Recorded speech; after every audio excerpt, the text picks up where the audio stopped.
நீங்க ஜெபிக்காம உங்க அன்றாட வேலைக்கு திரும்பாதீங்க.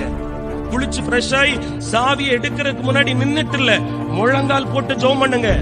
படிக்கிற பிள்ளை பாட புத்தகத்தின் பேக உன்னுடைய ஷோல்டர்ல போடுறதுக்கு முன்னாடி முழங்கால முடக்கு. கர்த்தருக்கு முன்பாக முழங்கால்கள் யாவும் முடக்கப்பட வேண்டும். முழங்கால் போறதுனாலதான் பிரச்சனை ஜாஸ்தி. மருந்து, மாத்திரை, நோய் நொடி, மருத்துவர், மருத்துவமனை, கடன், சமாதான குறைவு, பிரிவினை, டிவோர்சஸ், தொழிலில் நட்டம், குடும்பத்துல கலகம், சந்தேகம். ஏன் இந்த கெர்ச்சிக்கிற சிங்கம் வீட்டுக்குள்ள வருது? முழங்கால்கள் முடக்கப்படாமல் உட்கார்ந்து படுத்து தூங்குறதுனாலதான் அந்த பிரச்சனை. ஆண்டவர் சொல்லுகிறார், சொன்னவைகள் எல்லாம் பூரணமாய் நிறைவேற்றப்பட வேண்டுமானால் விசுவாசியாயிரு, பொறுமையாய் சகித்துக் கொண்டிரு.